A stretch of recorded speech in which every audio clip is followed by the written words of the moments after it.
Yeah, you all can hear it. I'm Danny Nierenberg. I'm president and co-founder of Food Tank. What a pleasure to see you all. It's great to see so many people here. And we're going to have a really rich discussion about a new approach to meat. And I think we can probably all agree that a new approach is definitely needed. Discussions around the way we produce and consume food from animals have become increasingly contentious and binary with very little nuance or ability to hear from differing viewpoints. And so this panel is really an attempt to change that. So wish us luck as we begin on this conversation. So first, I will have a short discussion with Didier Toubia, the co-founder and CEO of Aleph Farms, which is a cultivated meat company based in Israel. Then we'll have a panel discussion with some of the foremost experts on nutrition, health, livestock, livelihoods, and the environment. And hopefully at the end of this discussion, we'll have a clear idea of how both meat and meat alternatives can help solve our climate emergency rather than contribute to it. So now I'm really pleased to introduce my friend Didier, the co-founder and CEO of Aleph Farms, a cultivated, slaughter-free meat company based in Israel, as I said before. Full disclosure, I am on the advisory board of Aleph Farms, along with, Leonardo DiCaprio, a former astronaut, and some other cool folks. So no big deal. but Didier, I'm so pleased to see you here. Thank you so much for coming all this way. And if you want to say a little bit more about Aleph Farms, that would be great. Thanks a lot, Danny. It's a great pleasure to be here with you all. And thanks for having me today. So I'm a food engineer and biologist by education. I've started my career in Western Africa, dealing with malnutrition issues. And actually, I quickly go to the conclusion that the issues with the food system are systemic issues. They're not focused issues which you can solve with kind of providing focused support or solutions here and there. Today, on the global scale, I believe that we haven't really built a food system which is intended to feed the people. And actually, on one hand, we throw away 30% of our food, and 800 million people are malnourished. So the purpose of Aleph Farms is to provide one additional angle of a global effort which involved a lot of different stakeholders of the meat sector to really try and rethink how we can better manage our food system and the meat sector. Cultivated meat, which is what we do, is a new production system for meat. And I'll explain how it can contribute to the solution of the challenges I just highlighted as we continue the discussion. A new production system for meat which relies on replicating the same natural phenomenon for muscle tissue, which is meat, forming spontaneously within the animal, but on the outside, directly using cells which are the building blocks of the meat we know, and reproducing the same natural cells which are found in animals on the outside, inside a controlled environment, so that they continue to assemble themselves and organize themselves into a similar muscle tissue.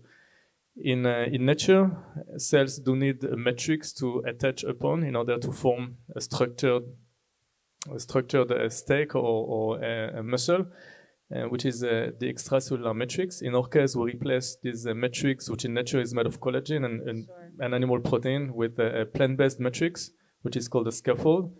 And we end up with a whole muscle steak, which incorporates the same building blocks, muscle fibers, muscle cells, but also connective tissue and fat as the building blocks of the meat we can purchase today at the butcher shop.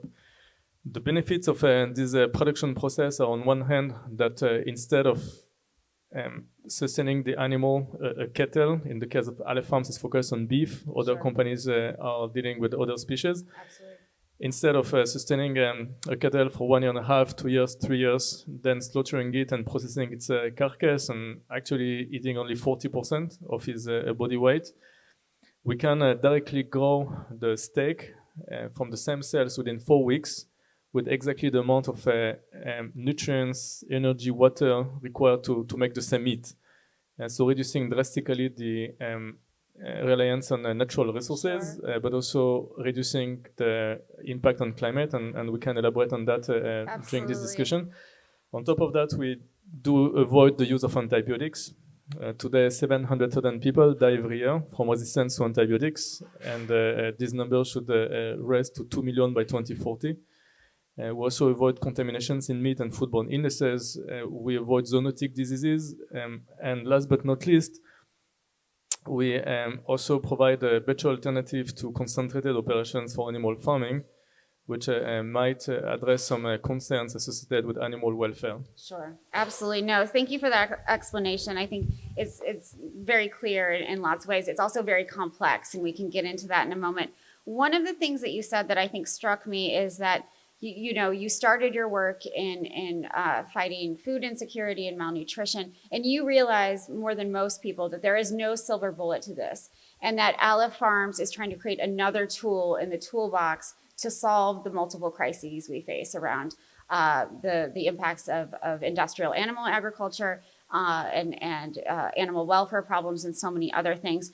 Why do you think these discussions, as I said before, become so binary that people don't understand often that there's a lot of nuance, that it's not just, there's not just one way to do this, that there are multiple ways to contribute. You can have multiple meat production systems, some that are slaughter-free, like Aleph Farms, others that are not. How do we get beyond sort of that contentious attitude into something that's more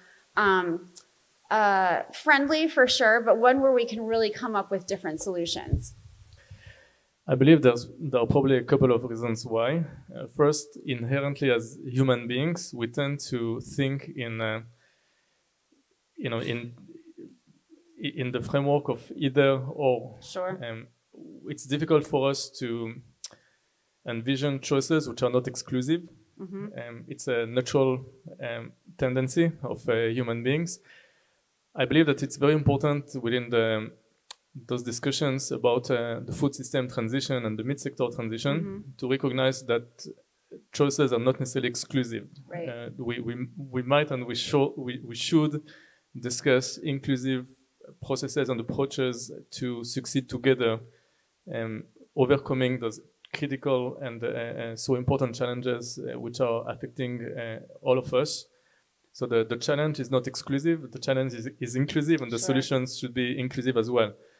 Beyond that, the meat sector is a very complex ecosystem with many stakeholders, and I think in the past, in the last, let's say, 5-10 years, there have been some attempts maybe to simplify a bit too much the issues and to categorize good solutions, bad solutions, meat is good, meat is bad.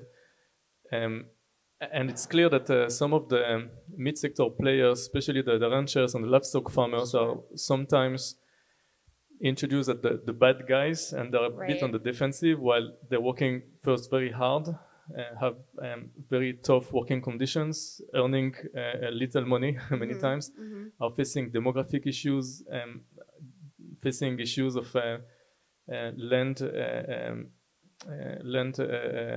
reuse and desertification of their land, which is associated with industrial farming. They are facing attacks by some consumers groups and by some different interest groups. So they're a little bit on the defensive. And that's why it's very important to think together about common issues we're facing and have an open discussion how we can together address those issues and find the right solution. We do see cultivated meat as a new form of domestication, actually. So we do see it as part of agriculture.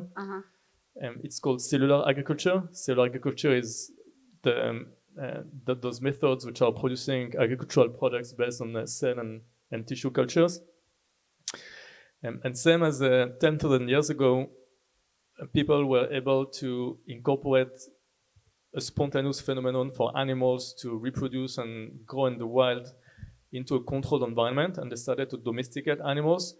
What we do with cultivated meat is exactly implementing the same concept, but on the level of the edible part of the animal. We start by watching nature and how cells naturally divide and how meat is formed inside the animal. and we incorporate this phenomenon under controlled environments. We really do see cultivated meat as an evolution of agriculture, rather than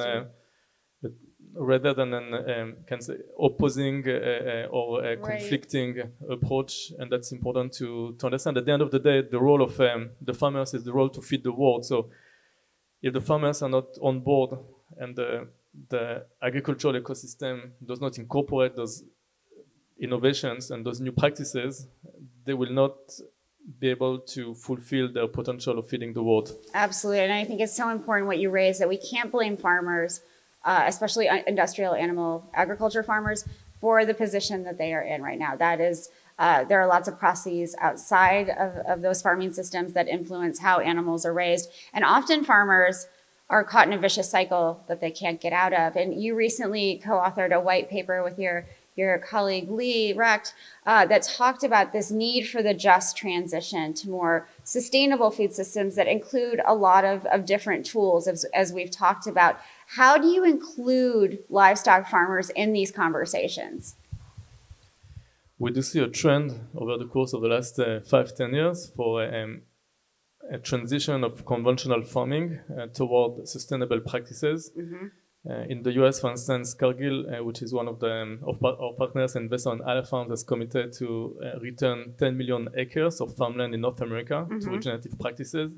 PepsiCo is working the same path. Nestle recently announced over 1 billion euros investment in turning their supply chain into regenerative, and the consumers are asking for more organic and grass-fed meat. We believe this trend will continue to develop and will accelerate. And beyond regenerative and sustainable animal farming practices, we do see cultivated meat as a second category of meat. Uh-huh.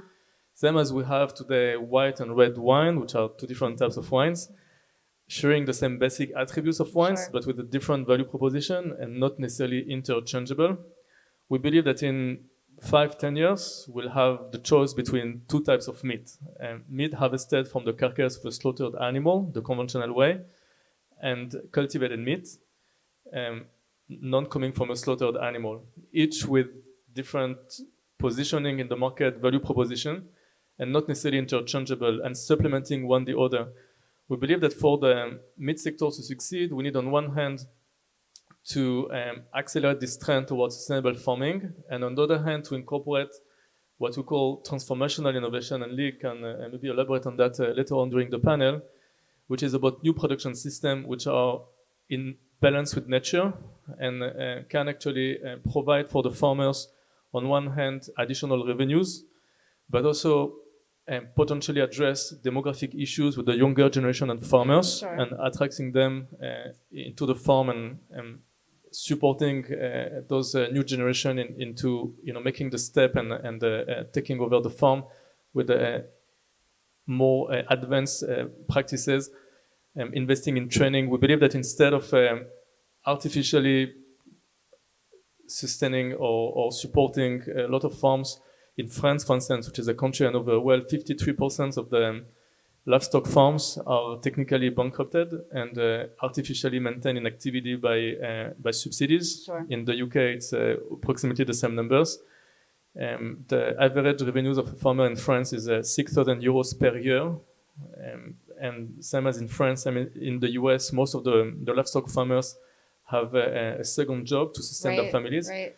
So if we can, instead of subsidies, invest part of this money in training, in incorporating innovation, in deregulating the system in order to enable the farmers to upgrade their business toward higher value-add products, and especially attracting the new generation, it can be a win-win for everyone. Absolutely. That's really important to attract that next generation of farmers. Sorry, my mic keeps falling.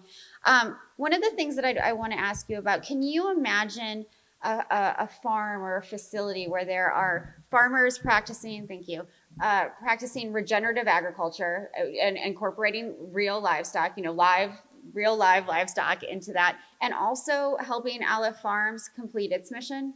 Can they do both things? Could a farmer do both things? Yes, why not? First, at Aleph Farms, we believe that we need animals. First, because animals have a role in regenerating the soils.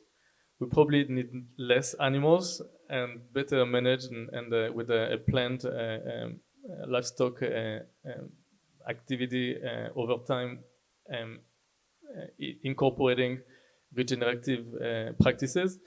But we do need animals for regenerative agriculture. Animals are also part of the landscape, which is important. There's also a very strong connection in many cultures to animal agriculture and animal farming. So there's a cultural aspect, a social aspect around animal farming, and all those angles are very important to integrate, to incorporate, to recognize as we think about the transition. So the transition has to involve animals. On the other hand, the system which we rely on today for producing animal protein, which was very well fitted for feeding 1 billion people in 1900, Sure. which was just 120 years ago. Right. We were 1 billion on Earth, we're today 7.8 billion. The same system is not scalable enough to really feed everyone equally and provide food security for everyone. So we need to incorporate innovation in order to adjust the system to the size of the population and to the requirements of the human species of today. Absolutely. I mean, that culture of meat is so important. We need more equality and equity, obviously, in all of our food systems, but particularly in animal agriculture, where there's a big divide between sort of the haves and have-nots. I want to go back a little to what you talked about, sort of the complexity of but also the simplicity of cultivated meat, and you talked about this matrix and the scaffolding that is needed, and the nerdy really side of me wants to know more about how that is built, because I think it's so interesting.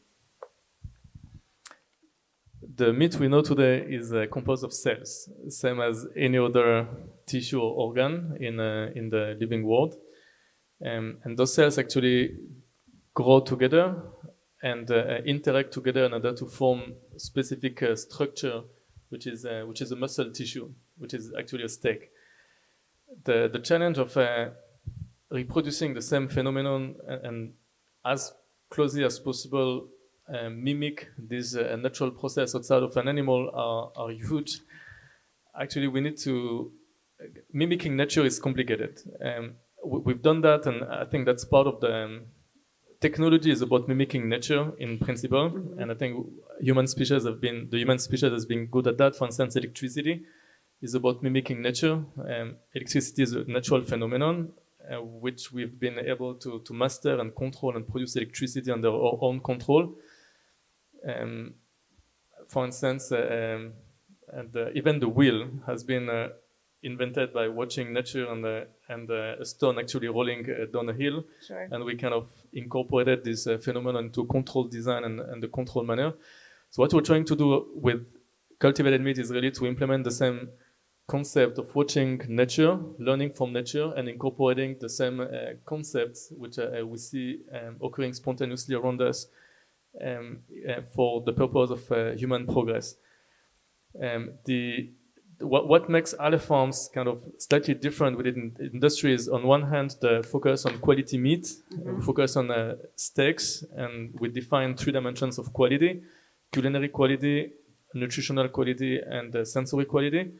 We work with cells which are non-genetically engineered and non-immortalized, which we believe will be very important for consumer acceptance. Absolutely. But also for regulatory legislations in different parts of the world. And third, we also have developed unique technologies which can help us reduce the production cost to reach price parity within 5 years from launch.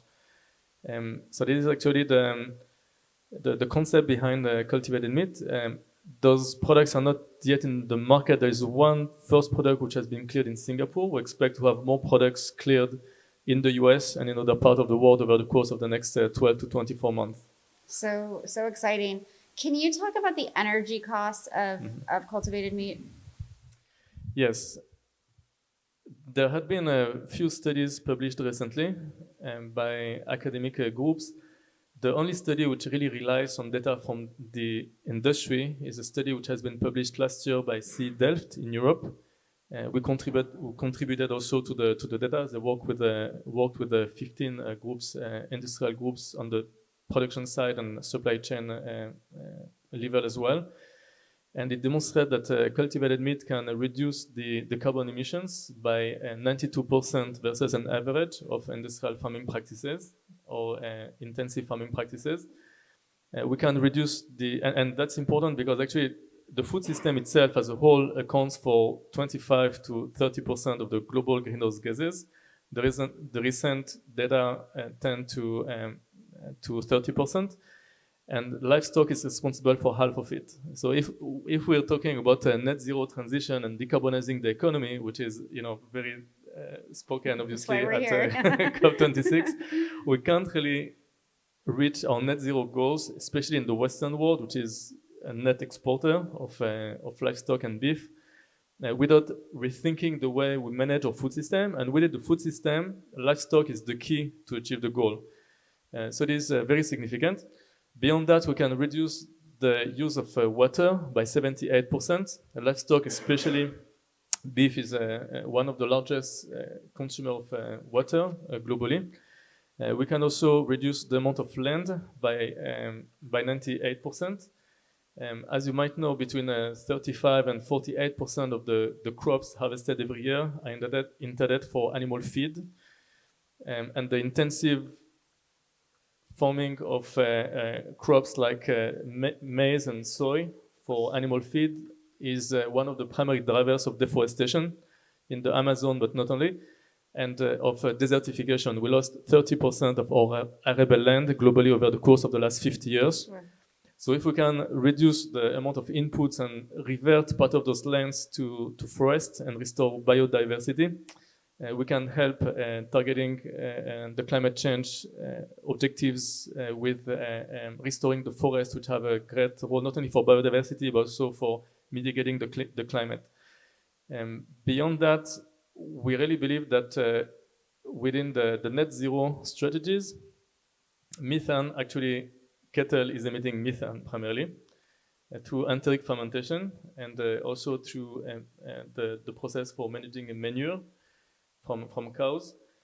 In our views, the key to reach 2030 targets and potentially 2040 is not carbon dioxide.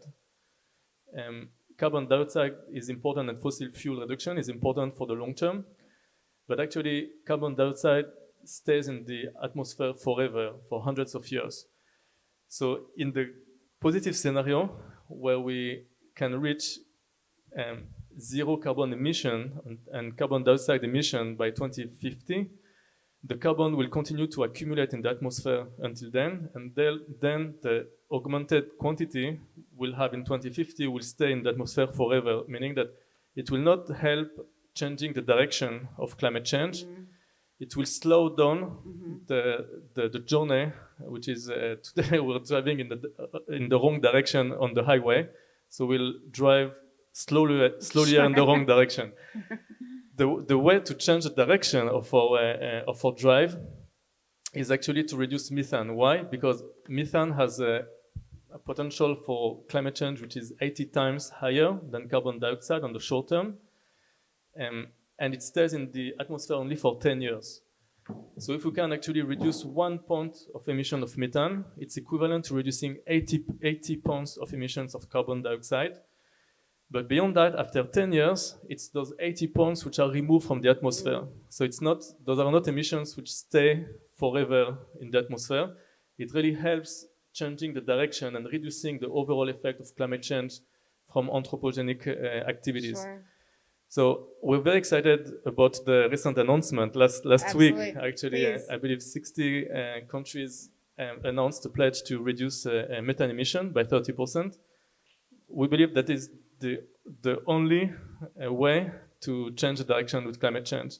And cultivated meat can obviously contribute greatly to that. The primary emitter of methane in the US is livestock. Then we have natural gas and oil extraction. Sure. So if we can reduce livestock emission by half, we can actually, that's enough to change the direction of climate change, it's huge. Absolutely. So everyone talks about removing fossil fuel, which is important, but there are quick wins we can achieve from other directions, which we shouldn't overlook. Absolutely, and being able to reverse this trajectory that we're on would be incredible. If I were listening to this conversation in this audience or watching it at home, I would think, okay, this sounds wonderful. This sounds great, but how much is this going to cost me as a consumer? We talk a lot about accessibility and affordability and equality and inequity. How do we make this available to a wide range of eaters? Cultivated meat, it's still at its infancy, and there are challenges to make it a reality in the mass market. One challenge is definitely the ability of the industry to build relatively quickly the production infrastructure which will be able to meet the demand for meat. And here there are actually a couple of angles to this challenge. First, we're reinventing the way and the processes for growing cells and developing tissues.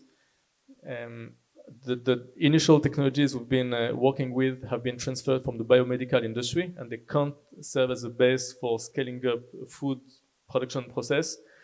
Second, it's also a very capital-intensive production process. Right. So we're working on strategies to make sure that we can actually fund this increase in scale through partnerships, working with 6 different corporate globally, including Cargill in the US, Right. BRF in Brazil, Migros in Switzerland, Thai Union in Southeast Asia, Mitsubishi in Japan, which beyond making cars is also a $28 billion food company and meat producer. So working as an ecosystem. We also believe that we need a government alignment with those objectives. Absolutely. To make it happen. So there are a few challenges to overcome. We believe that once we reach the market, cultivated meat will be slightly more expensive than conventional meat, probably by a few tenths of percent. I assume 30 to 50%. Sure. And we have a clear roadmap at Aleph Farms for reaching cost parity within 5 years from initial launch, which, by the way, is much quicker than the time it takes to the new generation of plant-based products to reach price parity. Sure. And here again, when we talk about price parity, it's not an absolute criteria, because price parity is very much dependent on what you compare to. At Aleph Farms, we focus on beef and steaks, which are obviously sold at a much higher price than, for instance, minced chicken. So it's much easier for us to reach price parity. I believe that for chicken, it will probably take more time. So interesting.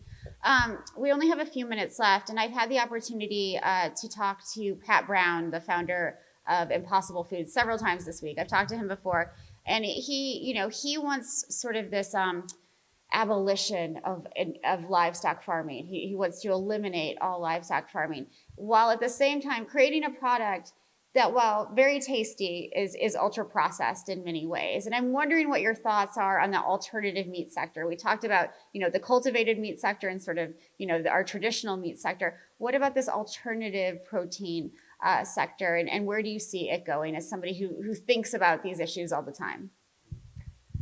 Obviously, we have different views than Pat Brown on many issues, but I respect him very much, and I think I give him a lot of credit for what he has achieved. We believe that on the difference to plant-based meat analogs, cultivated meat has potential not only to provide whole muscle meat, but also to provide the nutrition security needed. Actually, today, I believe 28% of the meat alternative, the plant-based meat alternatives in the US do not comply with the minimum requirement for being considered high in protein or good source of protein. They're primarily carbohydrates. Another issue with plant-based meat is that it does not cook like meat, which is a problem not only for the consumers at home, but also for the food service. But still, we believe there is a room for plant-based. Again, different products than cultivated meat, but there is a room for plant-based in the market. And there are good products over there. Impossible Foods, Beyond Meat are good products. In our views, in order to really drive a transition and go mainstream, we need to stick to meat because meat is a unique product. Meat is not just a functional product which is intended for satisfying, hunger. Meat is a very emotional product. When we eat meat, we eat what meat represents for us. Meat is an experience. And at Aleph Farms, when we're talking about our 3 dimensions of quality, we're really recognize that meat is part of the food culture and will not disappear tomorrow morning. Absolutely. Thank you so much. I think that's a great point to end on. Thank you so much, Didier. Let's give him a round of applause, please.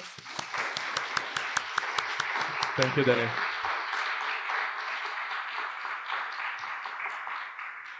So give us a few minutes to make some transitions on stage, and then we'll invite our panel up. Thank you, Didier. Thank you. I'd like to welcome everyone. Thank you so much for being here. This is a really amazing group of panelists, and I just want to introduce them briefly. I'll go in alphabetical order. I think I have them. Well, Pete Ritchie's here, so I don't have them in alphabetical order. We had to trade out of panelists. So Lasse, I'm pleased to have you here. Lasse is the Global Director of 50 by 40. Do you want to say a few words about yourself just very briefly? Sure, happy to do that. I'm Lasse Brun. I'm actually the CEO of 50 by 40. And 50 by 40 is a collective impact organization. So we have 70 organizations based all over the world that works on different issues related to food, whether it's climate change, faith, social justice, biodiversity, animal issues, or nutrition. We have it covered, and we're trying to find a common way forward. Wonderful. So nice to have you here. Pete Ritchie, would you like to go next? My good friend from Nourish Scotland. Sure, yes, I work for Nourish Scotland. I also look after some cows. Brent Loken from WWF. Yeah, I work for WWF food issues, anything related to food. So. And you were also a lead author on the Eat Lancet report, which I'm Yep. sure will come up in this conversation. Yeah, I'm sure it will. Steenek, you're a nutritionist and an agricultural economist and someone I admire so much. You were with UN Nutrition. Do you want to say a few words? Well, maybe just UN Nutrition is quite new, just to say that we work towards policy coherence across and within the UN system for nutrition, advocate for nutrition in climate COP, for example, in biodiversity, trade, wherever it's needed, and then again bring those messages down to the countries to ensure consistent and coherent and coordinated programming and projects at country across the UN agencies. Wonderful description, thank you. Arti Ramachandran, you are with the FAR Initiative. Thank you so much for being here. This is the first time we're meeting. I apologize. Thank you, Daniel. Very, very excited to be here. Thank you for having me. So yeah, we are a network of institutional investors. Our members are asset owners, asset managers. They own or manage around 45 trillion in assets. And so we've been working to engage the institutional investor community on sustainable food issues and many of the issues that Daniel and Didier discussed earlier. Just 45 trillion, that's all? Just 45. It's a drop in the bucket, truly. And last but not least, someone I consider a true friend and a mentor, Dr. Lee Recht from Aleph Farms. It's really nice to be here. Thank you. So I think you know Aleph Farms after this interview with Didier. So I'm excited to start the panel. Thank you so much, everyone, for being here. Pete, I think I want to turn to you first, because which one of you is not like the others? And that's you. You have a very, very different perspective, I think, than other folks on this panel, because you're actually raising animals, but you have this, intellectual background on food system issues. How do you sort of marry the two? Well, I thought it was great to hear from Aleph Farms and to hear this idea about sort of peaceful coexistence, if you like. I do find some of the grandiosity of the, we're going to get rid of all livestock tomorrow claims just frankly ridiculous. That they're not based on reality, they're based on a sort of extrapolation rather than actually understanding the nature of food systems and livestock systems and livelihoods and how long change takes to happen, even if people want to see a world without livestock. It's not going to happen certainly in my lifetime, and probably not in any of your lifetimes either. But I also want to make the case that, not all cows are the same. Mm-hmm. This is a very obvious thing to say. My cows live on marginal land. It's not suitable for cropping. 25% of the farm is in trees. We're in a carbon sequesterer. My cows eat grass. They drink water that falls from the sky. It really is a very simple, low input system. They get no grain, they get no fertilizer, they get no pesticide, and the farm is a haven of biodiversity. So my cows aren't really actually doing very much harm. And if I could get with the program and actually use some of the new technology in terms of low methane breeding, I could probably reduce the methane emissions from my herd by 50% simply through non-invasive genomic testing of rumens to select for cows which are naturally low methane emitters. So I think there's a sort of tendency to lump all these issues together and say, land use, sure, 75% of Central Asia, as we heard earlier in the week, is rangelands. It's not land that you're going to use for something else. So this idea that we're running out of land is also simply not true. There's more than enough land in the world, and there's certainly much more than enough sea in the world to feed everybody very comfortably, indefinitely. You know, we have the technology to produce much more food than we need, and the only reason people are hungry is they don't have any money. And that's the only reason people have ever really gone hungry, is because they don't have any money, except when we had very limited trade and very capacity to move food around. But for most of human history, people who've gone hungry have been people who don't have any money.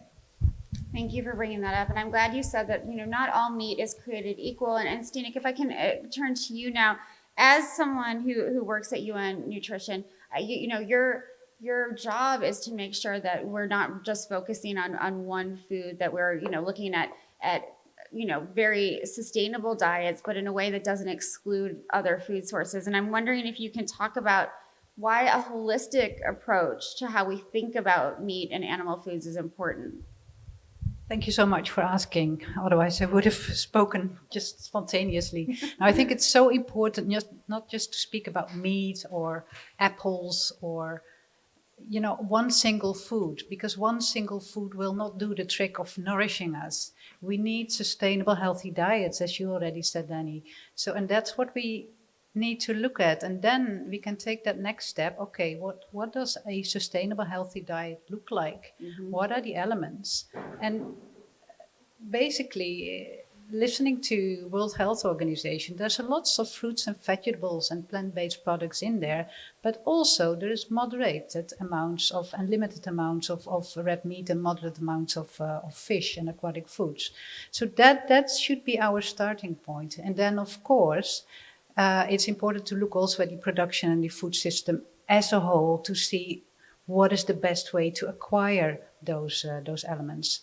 Is that enough, or should I go on? You can go on a little bit longer, I think, because I think there's a lot in there. Yeah, so just going back to sustainable, healthy diets, it's healthy and it's sustainable. And sustainable from an environmental perspective, but also from a social and financial perspective.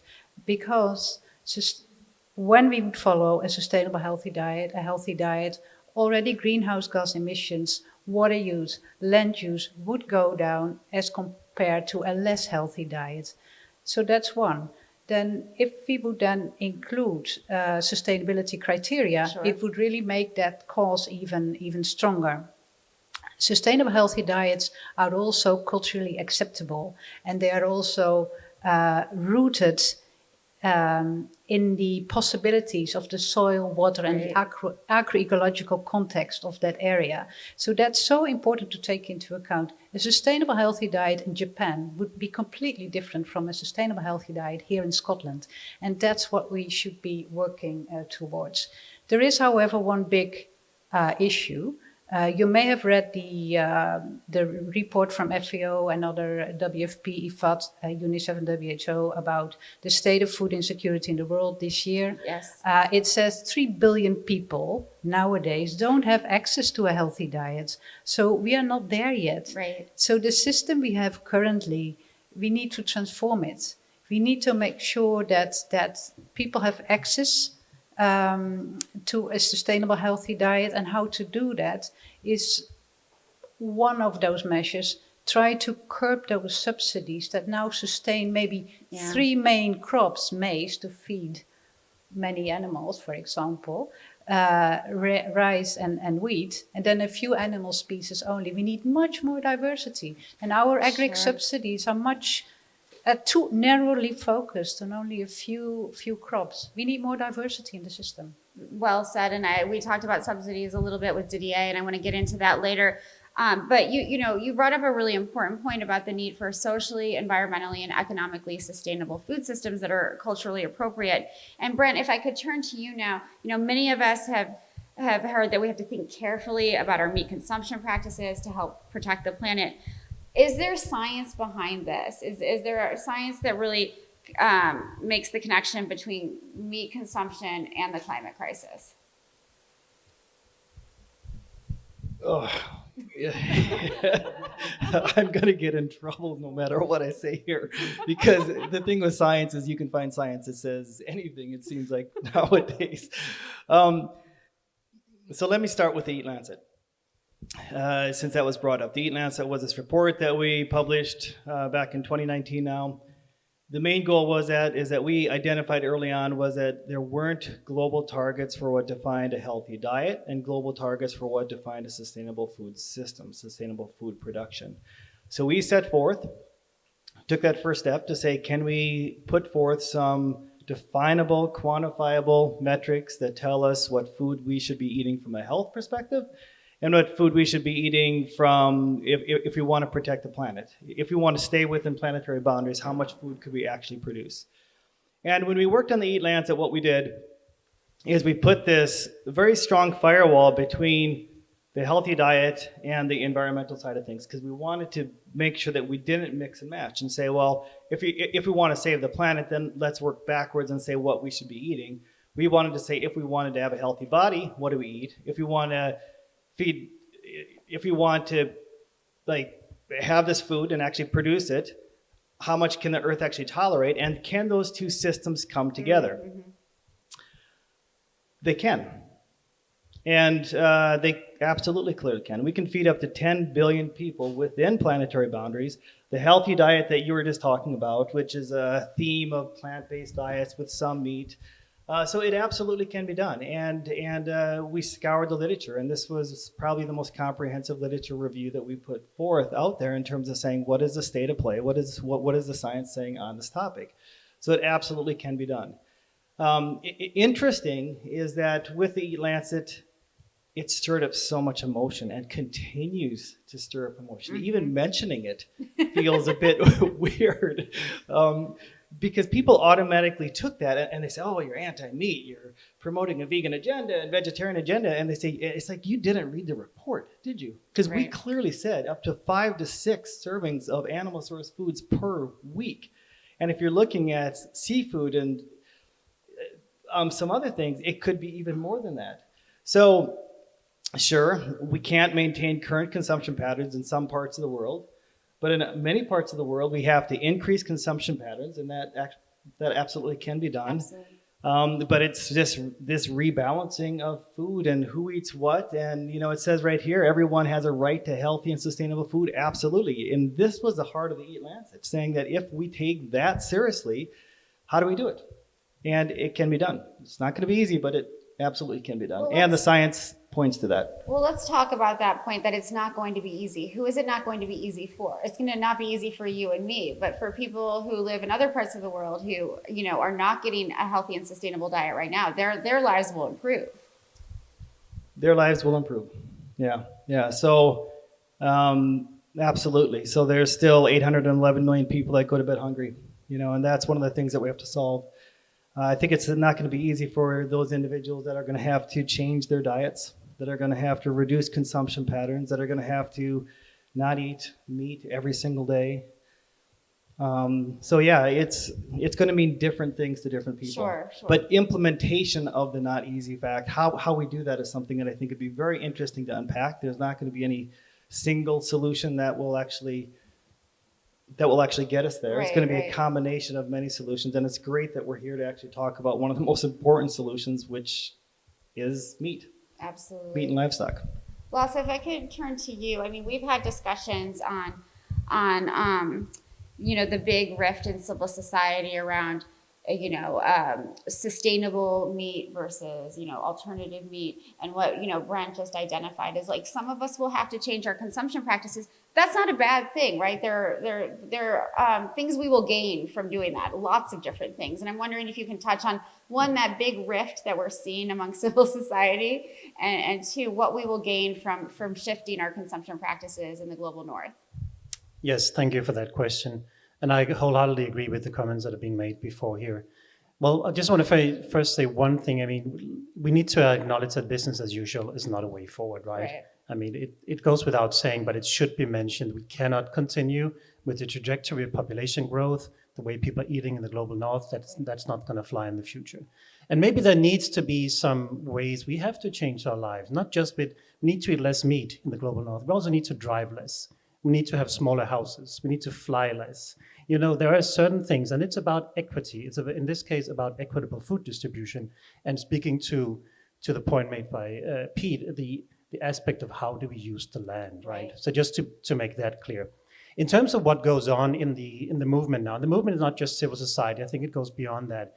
There is this rift between a so-called technical solution and adhering to principles of social justice. And from my perspective, both are important and both can be intertwined in a good way. But right now, we are seeing on one hand organizations or companies like Aleph Farms and others who are pointing to a technical solution. Some people think it's a great thing, the best thing since sliced bread, and others think it's a very bad thing because they will see that it is a continuation of corporate control, who owns the food, and they think it doesn't abide to the principles of just transition, of food sovereignty and social justice. So what do we do about that? Because we see how this rift is actually splitting the movement apart. Right. And those we kind of collectively are trying to change, particularly the big livestock industry players.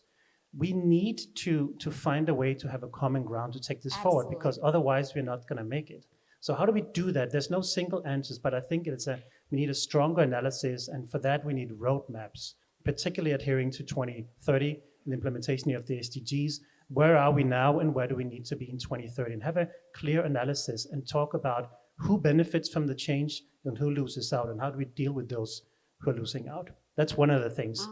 And also think on one hand, those who are on the technological side, they need to understand that it's just not a one-for-one. We cannot make all the Burger Kings in the world just shift to plant-based or cell-based meat. It's not going to solve the problem. It's part of the solution. It's a transition. On the other hand, those in the social justice movement also need to understand we need to move a little bit faster. The house is on fire, and unless we take all means to put out that fire, nobody's going to make it. Yeah, I mean, it goes back to the nuance that's needed. This is not a black and white conversation. It's very, very gray, and we need to really embrace that. And it's uncomfortable, but we need to also embrace the uncomfortableness of it, I think. Artie, I'd like to turn to you now, and given what Lasse has just said, what is the role for the investment community to play in creating these transitions that are absolutely necessary? So about 5 years ago, there wasn't a role really for the institutional investor community, because the fundamental thesis when investing in food systems and in the food sector was, demographics were sort of the primary driver of investments in food, right? So you were getting emerging markets, as the middle class continued to grow, those demographics were changing, that was going to increase meat consumption, so the trends were just going to go up. But that was a fundamentally flawed thesis from our perspective, because it didn't consider a whole range of risks that were sort of waiting in line, that was going to alter and change how the cost space for the meat sector and the animal protein sector in general. Now, obviously, Pete's sort of cows are not the problem. The problem is the hundreds of thousands of cows, the hundreds of thousands of pigs, the billions of chickens that we are industrially producing at this stage with very few environmental and social guardrails. And when you start putting in those guardrails, as you will with the 30%, the methane reduction efforts that are going to come in place, you're already seeing governments where there's a concentration of animal farms that are beginning to look at what kind of regulation. For example, New Zealand, a large part of their net zero target is obviously about addressing methane emissions, most of which are linked to their big dairy and beef sectors. So they're going to start focusing on this sector, which means costs are going to go up. Second, feed prices, you've seen a lot of volatility in the last few years. I mean, of course, there's a general inflationary trend, but what you're also seeing is a large part of the driver is linked to climate risk. You've got significant weather-related events that are happening in places like Brazil and the US that have really devastated corn production and soy production, which are the main feed inputs. That's going to continue. It's going to exacerbate. That's going to have an impact on animal protein producers. So everything. I mean, you've got a lot of regulation on the welfare front coming in. The ideas around what makes this sector cost efficient. That is, smaller space, optimizing for production constantly, faster growing breeds. All of that are under attack, right, from consumers. Consumers, at least in developed countries, no longer want to accept that. And so when you take biodiversity, this is a sector that's going to be, and the disruptive potential of alternative proteins, this is a sector that's going to be under an immense amount of pressure. And what we are seeing is that investors are beginning to focus on that specific aspect in both from a sustainability perspective, but also a financial perspective, and sort of that fundamental thesis that this is a sector that's going to continue to grow is now being challenged, I think, by institutional investors. And they want to see companies beginning to start seeing the trends and responding to them. And just very quickly, I'll end with the fact that, I used to work at a large oil sort of gas company 10 years ago. This was a company they were the smartest guys in the room. They sort of thought they really had it down in terms of they knew where what the future held. Come today, the board's been completely challenged. They've lost a whole lot of market value. They were the most valuable company in the world. It sort of dropped down the list. And they're having to make a huge pivot.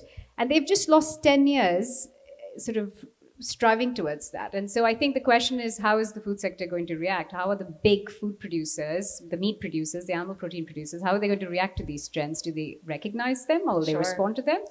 Or will they sort of be the dinosaurs in the room and get taken over by the next big company? That's such a great point. And I think, Lee, that leads into Aleph's work. You're working with Cargill. You're working with other big meat companies. And I'm wondering how that influences your work and how they're responding to you. Obviously, they don't want to be the dinosaurs in the room. They want to be on the positive side of this transition. Can you talk a little bit about that?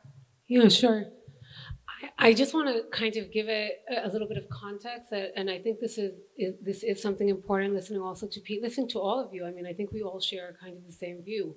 We're all aiming for the same goal. Whether we're the farmers, whether we're the producers, whether we're alternative protein companies, cultivated meat companies, we all want food security. We all want resiliency in our food systems.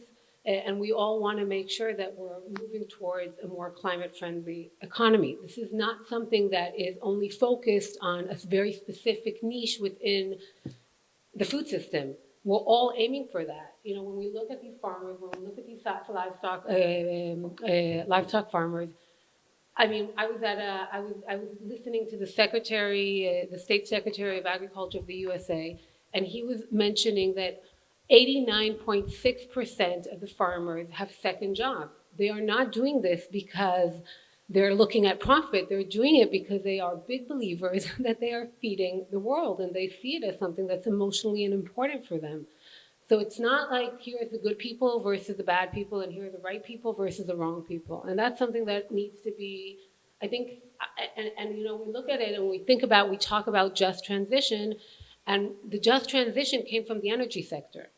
And the energy sector came and said, oh, okay, here we are. We need to transition to renewable energies. And then we started dividing this to petroleum energy versus renewable energy. And that kind of created this, these two parallel groups and these two parallel silos. And it made it more difficult to achieve a mutual goal of sustainable ways of producing, of living.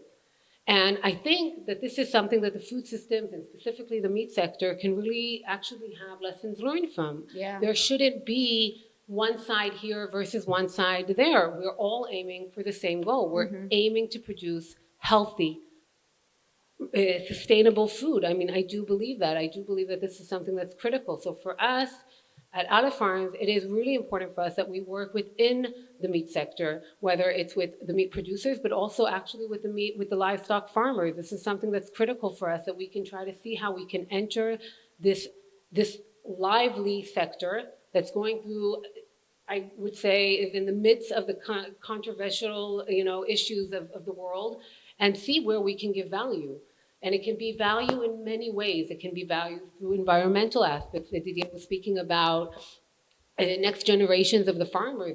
Now, globally, worldwide, farmers this is a very family traditional kind of family businesses. And younger generations they don't want to take on the family business, because the majority of them are going to anyways have to take a second job as it is. So let's think about how we can resolve that. There are issues of moral issues. There are issues of financial issues here. There's a lot of struggling here. So we have to kind of look at all of this and approach it in a way where we can move forward and give value as we work together. And I think that's something that needs to be a little bit more put emphasis on, and how we can work together. Sure. Because in the end, we do have the same goal. And yes, we have to make changes. And yes, there are going to be people that are going to be impacted. And yes, there are going to be people that are, moving forward is painful. It is not an easy thing. And there are going to be people that are going to, I guess, enjoy it more and enjoy it less. But in general, there are over 1 billion people today that their livelihood relies on the meat sector. You cannot ignore that kind of a number. That's a critical number when we are looking forward and thinking about how we can transition to a more sustainable and resilient meat sector. That is a number that cannot be ignored. Right. And I think that as long as we kind of look at it into these two groups, or into the good and the bad, and to the sustainable versus the non-sustainable, then we're missing the market here. Absolutely. I mean, these binary discussions aren't working. I guess my question for you all is, I am struggling personally with imagining what this just transition in the meat sector looks like. I'm struggling. I don't know what it looks like. So I'd like to hear, whoever wants to jump in here. Maybe you go first, Brent. I don't know what it looks like. I don't either. So I'm not going to even I don't know. Maybe you guys have a better idea. But what I do know is that, building on something that you said last day, is that we have to address consumption at its root cause, and we have to be very open and honest and have those conversations, and not just say this has to be done because we all want the same goals, which is true, but not everybody does. And for example, Kylie Jenner, 250 million followers on Instagram. She posts videos about these clothes and shoes, over 1,000 pairs of shoes that she just wears one time. And she gets hundreds of thousands of likes. After the Australian wildfires, Greta Thunberg tweeted about that we're not making that connection with extreme events and also climate change. Kylie Jenner said it's terrible that all these animals are being killed, and then followed that up with her next post on, and here's my $1,500 mink slippers, everybody buy them, and people are liking it. Jay-Z, for his 21 millionth follower on Instagram, ate 21 hamburgers. People love it. So at one point we can say Greta Thunberg has 16 million followers on Twitter. That's great. She's the conscience of the youth. But Kylie Jenner is the influencer of the youth. And until that type of behavior becomes looked at and said, we don't accept that anymore, that type of behavior said, we're not going to embrace people eating 21 hamburgers or this overindulgence, I don't think we're going to be able to get anywhere. Yeah, it's a really good point. Thank you. Yeah, please. Yeah, it is very interesting. Pete, I'd like to hear from you. I mean, how do we get away from Kylie Jenner?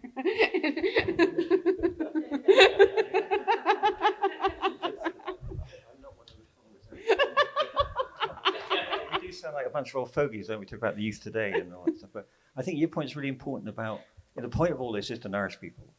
And we know that at the moment, the world food system is skewed towards calories, away from fruit and veg, away from nuts, away from legumes, and your point about realigning subsidies so that we would buy the right things is absolutely right.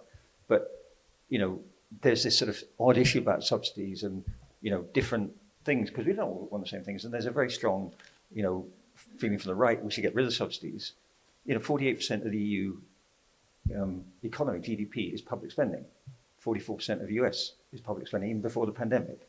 So, we can spend public money to get public outcomes that we want to see. We just have to figure out ways of doing it. That makes sense. But in terms of what you say, your question about the just transition in the livestock sector, I'm sure that we will see fewer farmers in the world in the future because, as you say, it's very hard and there's better jobs in the cities. And, my son's a case in point. He's left the farm to go and work in the city, That happens, and it will continue to happen, and there'll be some, but we don't want this sort of abrupt, mass loss of farms over time. So we do have to provide income support. We have to cushion those changes for people as they go on, and trying to find alternative to nitrogen subsidies would be really, really important part of that. And China's made some real progress on that. So, there are good things happening in that space. But for me, in terms of just transition, the framing I would use is this low opportunity cost livestock, Sure. And to say, look, where livestock can eat stuff we can't eat, where they can contribute to ecosystems, where they can eat waste food, where they can, be part of a circular economy of food, Right. They have a place. And that's got to be high welfare. And the sad thing is, because our business model is still very 19th century, still very Absolutely. economies of scale, still very linear, we've pushed things so that we have hundreds of thousands of chickens, hundreds of thousands of pigs, and in some cases, hundreds of thousands of cows, confined in unimaginably horrible conditions. Absolutely. And the people who work in those systems, as you say, are just, it's not what we were made to do. No. And it's not what animals were made for either. And we have to sort of sit back from that and say, I don't think any of us really want to live in a future where, we are sort of going along with that level of cruelty and degradation in Absolutely. the future. So I think, much fewer animals that are fitting in with ecosystems, that have relationships with their keepers, that are part of, a circular economy, and, as Brent says, a bit of meat. We also have to think the same about fish, and some things we do with fish are equally not humane and not acceptable. Absolutely. I want to go back to the sign, everyone has the right to healthy and sustainable food. Everyone also has the right to work that they can feel good about. And right now the livestock sector does not provide that work. You've all mentioned, I'll go to you in a minute, Lasse, I promise, younger generations leaving farms, or, younger generations need more high-tech solutions. What I am impressed by, and also given a lot of hope by, is that so many young people, and I'm sure there are some of you in this room who are doing this, are becoming involved in food and agriculture systems in very different ways, whether as researchers or as farmers yourselves and other ways. And so I think, people will go back to farming in different ways. They will bring some of those higher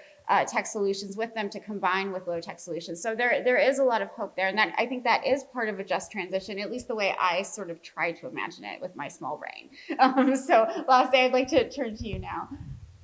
Yeah, thanks a lot. And I agree with the aspect of young people. Although I'm mainly thinking now, was it 21 beef burgers or was it Beyond Meat burgers? I think it was beef. Okay, well, good point. So at 50 by 40, we have been operating for a few years now with what we call just livestock transition. And it's, in all honesty, transparency, born very much out of the energy transition, which I used to work a lot on. And what I used to say when I was meeting with decision makers to convince them of the importance of shifting from fossil fuel-based economy to renewable energy-based economy was that when you invest $1 million in fossil fuels, you create 7 jobs. When you invest $1 million in renewable energy, you create 14 jobs. They're better paid, they're safer, there's more gender equality, it's much better. So we need to start making that same analysis within the livestock transition. And there is good news. There has been a few initial studies.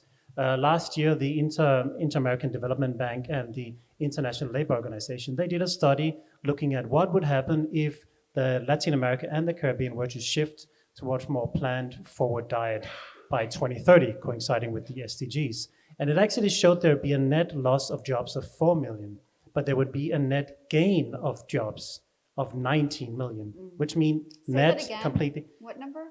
4 million lost jobs, 19 million gained. Wow. So net 15 million new jobs. And again, they would be safer, they would be better. And I'm not talking about your production methods, Pete, I'm talking about CAFOs, right? That's what we're targeting here. And it kind of also makes sense. Like, do you want to work in a slaughterhouse or in a processing line where you're exposed to all kinds of issues? We have the big AMR issues, and it's dangerous. People get hurt all the time. Or would you like to work more with crops or external farming? It's self-evident. So the numbers are there, and we need to do much more analysis. And essentially, my job here at the COP is to be able to come to a decision maker, to a country delegation, and I need to be able to put forward a strategy that makes the following 4 ministers happy: Minister of Agriculture, Health, Climate Change, and Finance. Right. And the finance part is the most important, because the second you can talk about job creation, boosting the GDP, or shifting to circular economy in a different way, that's a winning point, Right. because then nobody can argue against it. Right. I mean, I think that shows how these discussions have changed over the last 10 or 15 years. We're not just talking about agriculture ministers and influencing them. We're talking about this whole range of actors who need to be convinced and part of the conversation. Stina, I'd like to turn to you now.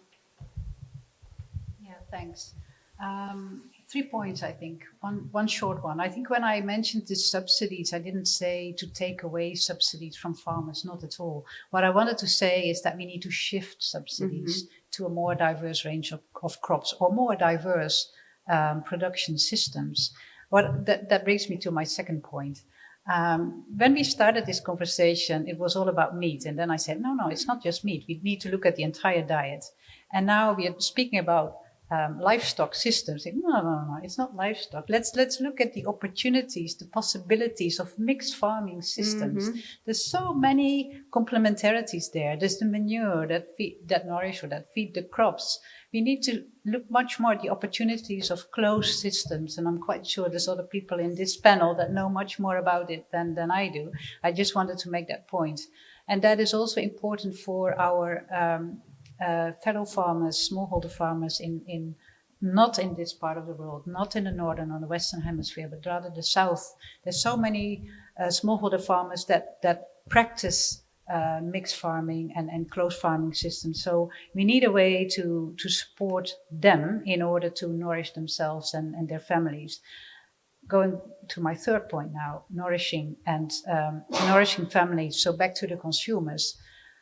Yes, consumers will have to be given more choices to opt for sustainable, healthy diets, as I said. And we do have the tools there, but we cannot blame or say or tell consumers, you are, as a person alone, responsible to shift or transform that food system.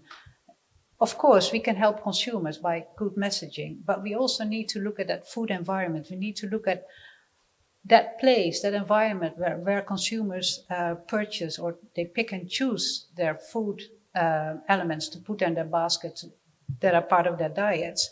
And that food environment also needs to change, because it's too easy and too cheap now for consumers to opt for the less healthy options, whereas with the right subsidies, the right education, less of the wrong advertising, it will be easier for consumers to make those right choices. Sure. And that is the same in the north, in the south, in the west, and in the east. I just wanted to make these 3 points. No, and I think those are great points to make. And you mentioned this idea of supporting mixed farming systems, and we need a way to support them. So Lee and Artie, that has to be part of this just transition. How do we support farmers? And so if both of you could comment on that, that would be great.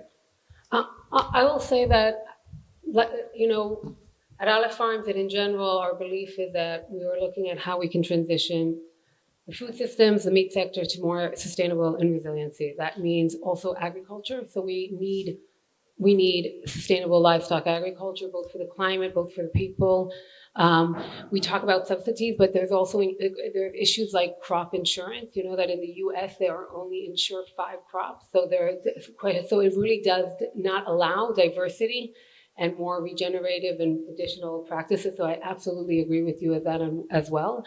So we want to move to more sustainable agriculture. We want to implement innovation so we can complement sustainable agriculture, not replace it, but complement it, whether it's incremental innovation that can really enhance sustainable agriculture, and more transformational innovation like a plant-based or cultivated meat that can really support the supply and the need for food security. And then we, of course, believe in responsible consumption, whether in specific areas in the world we're talking about more reduction versus other areas in the world where we need to increase consumption. And last, and this is, I think, the umbrella of all of this, is the government and the policy that needs to help us support it. So I'm listening to you and you're talking about these influencers, and it's all about education. It is all about education. And I went back to my hotel room the other night and I turned on the TV, and Kinder was putting on this advertising, and what they talk about is how they have these small portions of chocolate, and this is the portion for you to have because it's a perfect portion. And that's something that can be also education from the policymakers, but also education from the food systems themselves. But education is critical throughout this whole.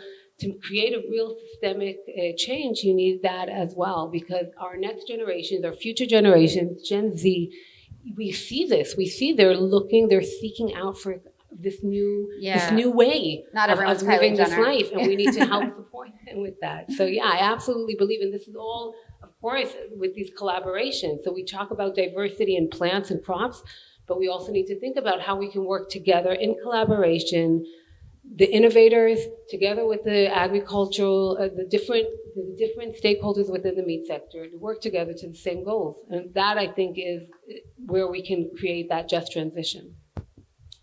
I mean, nothing particularly new to add to this, to what was already discussed. I mean, I think from a just transition perspective, I almost, the fact is, it's somewhat of an interesting concept right now. I mean, I'm sure if you talk to a farmer in the US who's a contract farmer with one of the large companies, I think he'd be pretty happy to transition given the pressures they face right now. I mean, what you saw happening during the pandemic was, I mean, across the board, companies, sort of were especially, this was especially in beef, where the price of cattle was the difference between the price of cattle and what was actually sort of being sold by the large conglomerates.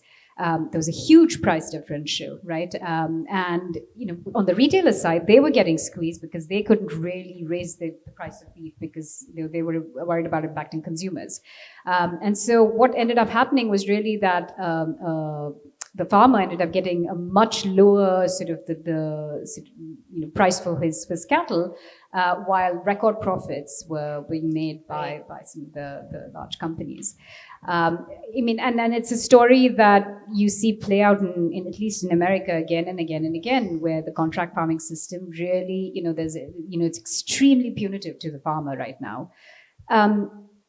We're talking about just transition. I mean, the fact is that these are all extremely lofty goals we have, right? Because today the predominant system, again, and my colleagues will laugh when they hear me say this, but it's just the predominant system of waste management in the US right now is large football field size holes in the ground called lagoons that just houses about millions of gallons of pig waste. So this is the predominant system of waste management, manure management across most companies. We track these companies. We talk about, and these are farmers who are actually implementing these practices.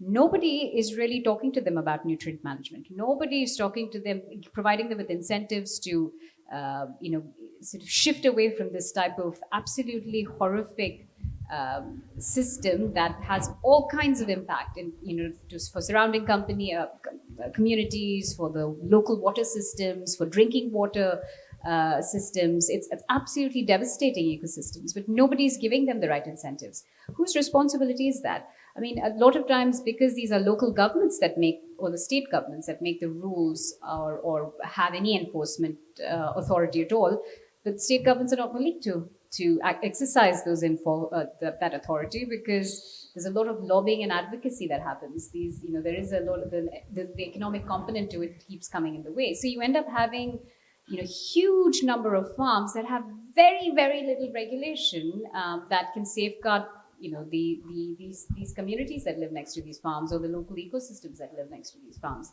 So, I mean, if we don't, I mean, and that is the reality of industrial agriculture today. So unless there is a concerted effort by governments to start stipulating some very, very clear regulations for farmers, for meat companies, or what role do meat companies play in advocating the sort of these practices, better practices for farmers, at increased cost to them, we're not going to see any transition, forget just or sustainable. I mean, it just has to happen. We are at a very, very a very nascent stage right now where sort of the bulk of the sector exists. And this discussion that's happening today is much to the left of that. There's nothing there that's, we're talking about two different worlds. Yeah. That was not my intention. I wanted to be more in the center. I think we have a communication problem. I'm really glad that you brought up, and I do want to turn to questions, and I know, Brent, I think you have a comment in a second, but you brought up the role of lobbying or lobbies, particularly in the United States, where a lot of these CAFOs exist, and those large lagoon pits that you mentioned are devastating to communities and groundwater and farmers themselves. But that takes changing that means we have to change how we do a lot of things in the United States. We need campaign finance reform, which would be huge. A lot of this, I think, would simply go away if lobbyists didn't have as much power as they have now. A lot of this would change. And so that, I think, is a fundamental question when we're talking about, because the US is responsible for so much of this. Anyway, it's something that I just wanted to put out there. Brian, over to you. Yeah, I'll be quick because then we can save some time for, is coming to the role of like the role of like the consumer, which you were talking about in education. I have less faith in the consumer and in education. I think we put too much onus on the individual to make these change. Yeah. And we say, oh, just educate them, put labels on, they're going to go out there, they're going to make the right choices. I don't think people do. I don't think that's how most people think. We probably think that way, but most people, they're going into the shopping market and they're rushed for time. They got their kids behind them and they just grab things. Nobody has the time to read labels. Is this sustainable? No, they just grab things. And they do things based on decisions that are easy, comfortable, and economic. And until we support the individual with the top-down policies that creates that environment that you were talking about, the right environment, where you walk into a store where red meat is treated like a luxury good, Right. and it becomes expensive, people will only buy it once a week because that's what they can afford. If they can afford to buy it every single day, they'll buy it every single day, no matter how much we educate them, I think. I really do. So that's where it's merging the top down and the bottom up coming together in the sweet spot of being able to change a system. And I think that's where we have to focus, is both of those coming together. Well, and I think that's a very hopeful sweet spot because we have this new generation of eaters and consumers and producers who are thinking in different ways than all of us grew up thinking. And I think that's very important. I think we can turn to questions now. My colleague Alexina has a roving mic, who she's stealing from Lee. And so I'm sure there are lots of questions. I see one over here and then one up here.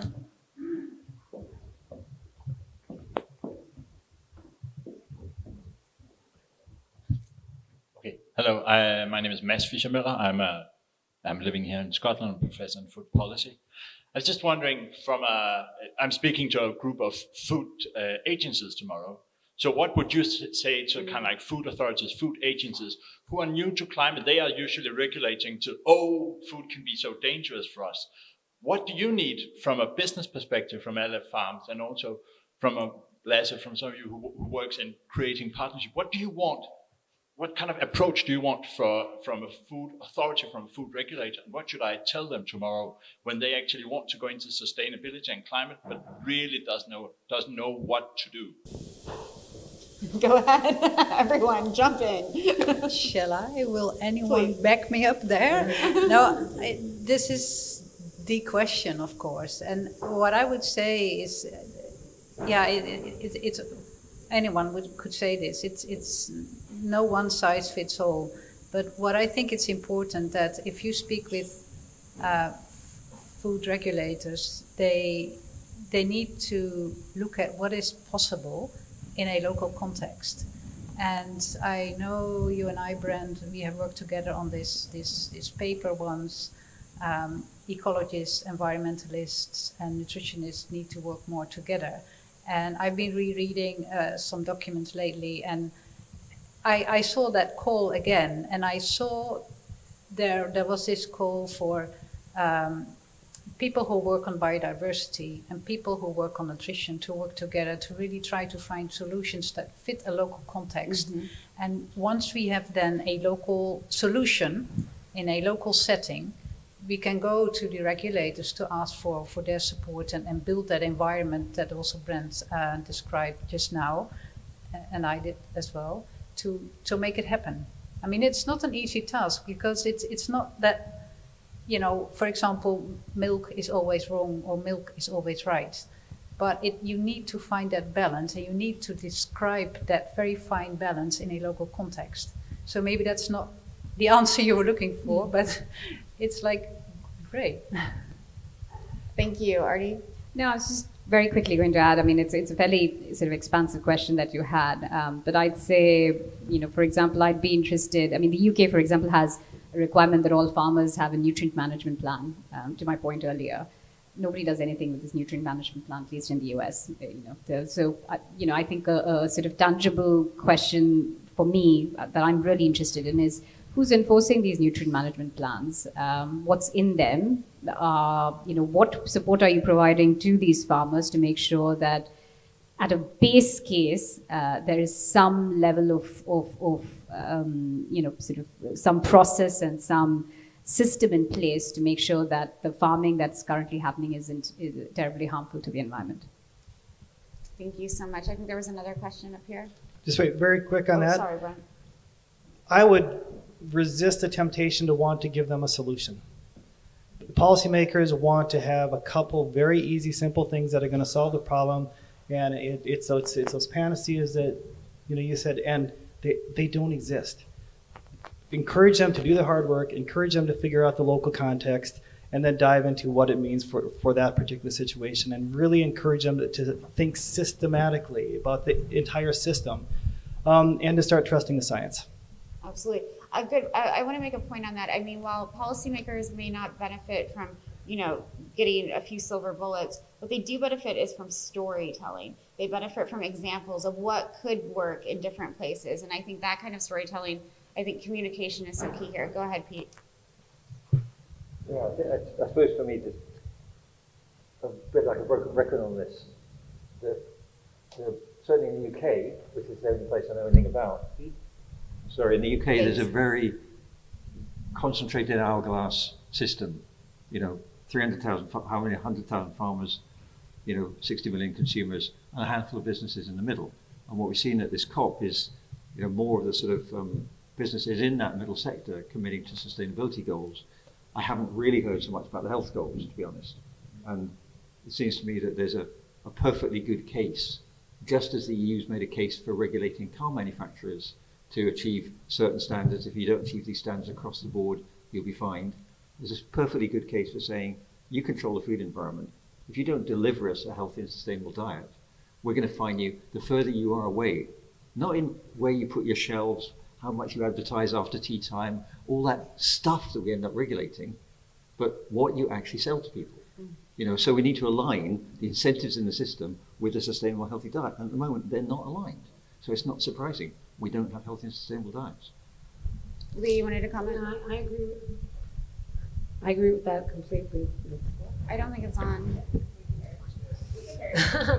No, I agree with that completely. I actually do think that private sector does need to help shape their policymakers. I think it's not, of course they need to do the work, but I think we need to work together. But I also think that we need to support incentives for safe, I think food security in the end needs to be the main goal. And in food security, we have affordability, we have nutritional accessibility, we need safety within that, and we need resilient supply chains and resilient food systems. And I think that is the framework that policymakers need to do, is to create incentives to achieve those goals. And whether it is creating it from inception, whether it is transitioning towards something that's more sustainable, this is where the inspiration, the aspiration needs to go to. And that's what I would say to them. Great. Lasse? Thanks a lot. I totally agree. And two quick things. One is we need to look much more at the externalized cost of food production. And actually we need to talk about the true value of food and not the true cost of food, because the true value takes into consideration farmers and so forth. I think that's really important. And to the point about the discrepancy between dietary guidelines and so forth, I think it would be a very interesting exercise in many countries, not in all, but in many countries, to look at the national dietary guidelines, combine them with what the policy says, and combine them with what the financial flows says. Like in the EU, for instance, would be national financial flows, EU financial flows, and so forth, and how the MDBs like the World Bank and the IMF and so forth fit into that as well, because that is totally misaligned at the moment, and it would be interesting to see how that could be more aligned. Great, thank you. There's this question up front. Thank you very much. Firstly, thank you for a wonderful panel and all the work that you do in each of your organizations. And it's been so interesting listening, and I totally agree it's a very complex issue. But now I'll put you on the spot, because we've got to look at what's the next step. To go to what is the next step that each of you would take if you could wave a magic wand and you're there at your desk on Monday, what's the one step that you'd go, that's going to get us in the right direction? I've got two. First one is we've got to get all parts of the food system into NDCs. Currently, we're measuring parts of it. We're not measuring diets. And what measured matters. And we have to work with the Cornivia process and the NDCs and get all aspects in there and measured. Second thing is we need a food day at COP27. Yay. Period. Hands down.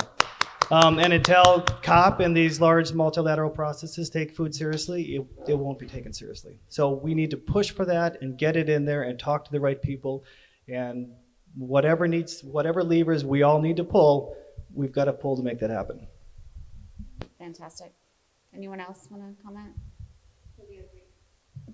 What he said. Right. Drop the microphone. Great. Any other questions? I see one in the back, Alexina. Oh, thank you. Hi, this is Andrea Christina. One thing that I think is important when we think about global scales is the concept of distribution. And so can you comment a little bit on that wrinkle or that caveat? Like when we talk about these things in a sustainable future and diets, how can we talk about or acknowledge the fact that maybe even today we're producing enough calories or nutrients for the world, but they're concentrated and a lot of times wasted in certain areas of the globe. They're not, if we could distribute them, like let's say, what does that mean? And what does that also mean for the emissions associated with distributing food from like certain parts of the world to other parts of the world? So yeah, if you could just comment a little bit on distribution and maybe unequal access to the calories that we are producing today. So it's not about production. If you could just comment on like what happens when we produce that and how do we acknowledge the future when we acknowledge the challenges of today? Thank you so much. Sure. This one, okay.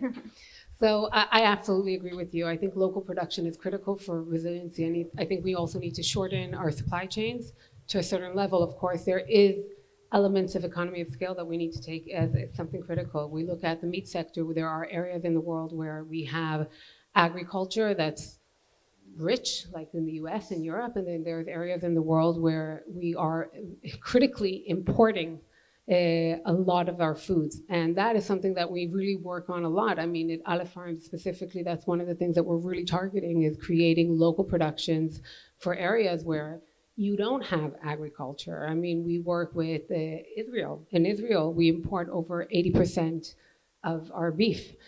China imports 90% of the beef. UAE, Singapore, these are all countries that are craving food security and local production. And that is something that we are truly trying to support and aim, because agriculture, and this is something that we also have to understand. We live now in this global world, but in the end, different regions in the world have different capabilities of the way they can produce different foods.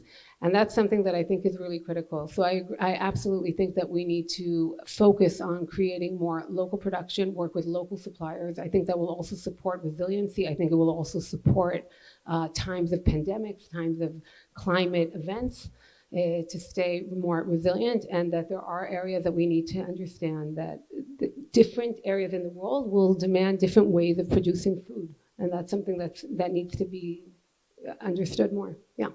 Thank you. Any other thoughts? Thank you. Well, I'll just say one thing is, so for example, there's been a lot of criticism right now of multilateral development banks where there's a lot of financing that's provided to move these systems of production from here to developing countries, because it seems like the way of enhancing food security or improving access to proteins, but there's no consideration of the externalities associated with this type of production, right? So, what you're also exporting is, huge, feed inputs that now have to go into these systems, the antibiotics use, so all of these, poor waste management practices, because really, none of these companies really have a sense of what good waste management sounds like or looks like. So I think that is something that I think there's somewhat of a contradiction there that I feel there is in development finance at this stage, that this idea that we should be, to increase access to protein, that means sort of sending what works here and actually doesn't, sort of exporting that to different countries as a way of doing that, I think seems like a poorly thought out policy.